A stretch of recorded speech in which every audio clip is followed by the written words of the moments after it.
Ayan, panahon na para sa ating happy, healthy at iba pa mga kababayan Yes.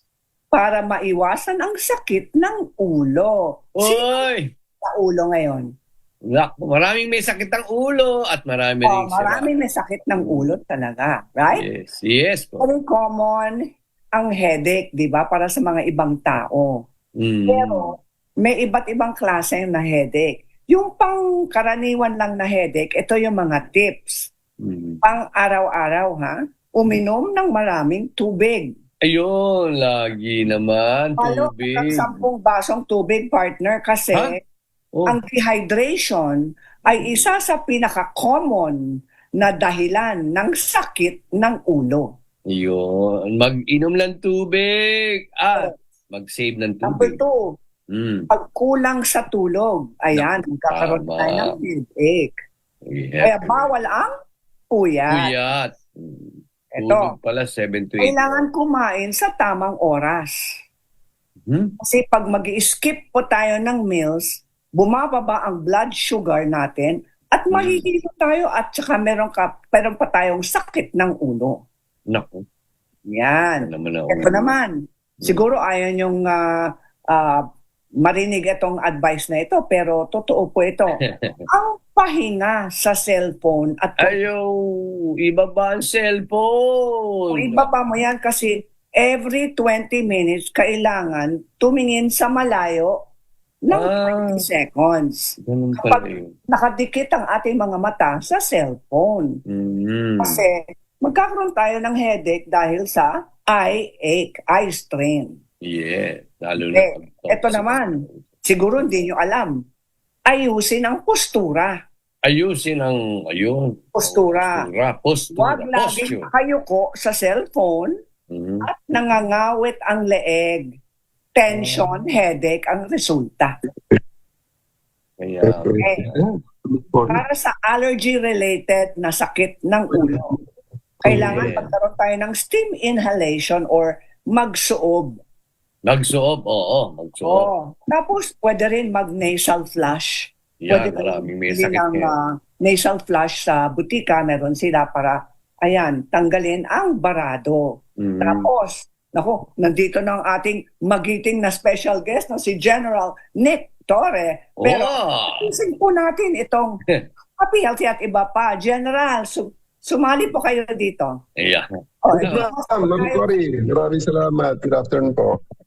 Alam natin na siguro maraming sakit ng ulo si General Torre dahil sa MMDA traffic, mga problema sa daan, mga natural disasters, mga ganun. Yes. Oo, yan ang pag-uusapan natin. Yung ating mga usual triggers, mga kababayan, alikabok. Alikabok. Pangalawa, puso. Yes. Pangatlo, maniwala po kayo, pabango. Ha? Yung pabango? Masyadong masangsang ang pabango.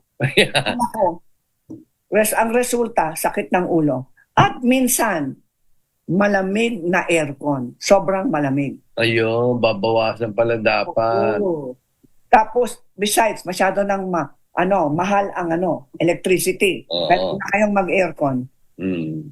Ito, pag inatake na ang sakit ng ulo, anong dapat natin gawin? Ano, mabilis. Huwag muna gamot, ha? Huwag muna gamot. Cold compress muna sa ulo. Cold. Yung dati ko, cold compress muna. Mainit ka, cold compress, ha? Tapos para merong mga baradong ilong, warm compress naman dito. Gagamitin natin yung ating bimpo, pipigay ng mabuti, syempre ilubog sa konting mainit na tubig, tapos ilagay dito sa noo at saka sa ating pisngi. Yes. Tapos, maniwala po kayo, kape o tsaa, minsan nakakatulong ang konting caffeine. Pero wag sumobra. Wag sumobra. Okay, kape. At hinay-hinay lang ang gustong ang mga mahilig sa hilot at pagpamasahe. Hinay-hilay lang sa pagpapamasahe sa batok at balikat. Yeah. Para mawala lang ang tensyon. Tapos, kung meron po tayong peppermint oil or tai chi oil, pwede rin. Ayan. Siguro next week, hingi tayo ng papremyo sa tai chi oil. Meron pala nun, tai chi Kung oil. iinom ng gamot, merong paracetamol or ibuprofen. Ibuprofen. Pero urgent. Huwag mag-take ng sunod-sunod ng gamot na wala kayong prescription ng doktor. Ha? Ayun. Okay. Okay. Ang pagkain na nakakatulong at nakakasama sa headache. Alin ba yung nakakatulong? Ito nakakatulong. Saging, Oy, banana. dahong gulay, isda, Veggie. luya, tsaa, salabat, at maraming tubig. Yeah. Alam mong nakakasama sa headache po natin. Oh. Sobrang alak, Iyak ko, syempre. sobrang kape, Kape. Iba, nagpakape pa. masyadong maraming mga additives sa pagkain natin at mga pagkain na maraming chemicals. Chemical. At saka keso na lumang stock. Ay, naku. Sinemold na yon. May mold na yun. Hindi naman tayo Europeano. Doon tayo, Asian tayo. At pumunta agad sa doktor kung biglaan at sobrang sakit na parang Aray ko, hindi sakit. matinding sakit sa buhay mo. Ayun. May Emergency. lagnat at nananakit ang Bato. tapos nagsusuka, lumalabong paningin, nanghihina kalahati ng katawan. Nako, diretso na kayo sa emergency room.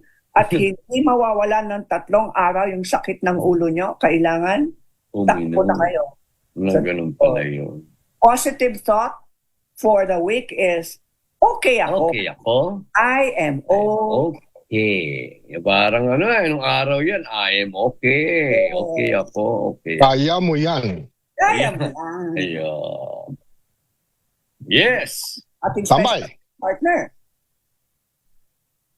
Yan po ang Happy Healthy, di ba pa? Sa oras na ito. Balikan na agad si General Tony pagkatapos na ilang mga pala. Standby po mga kaibigan.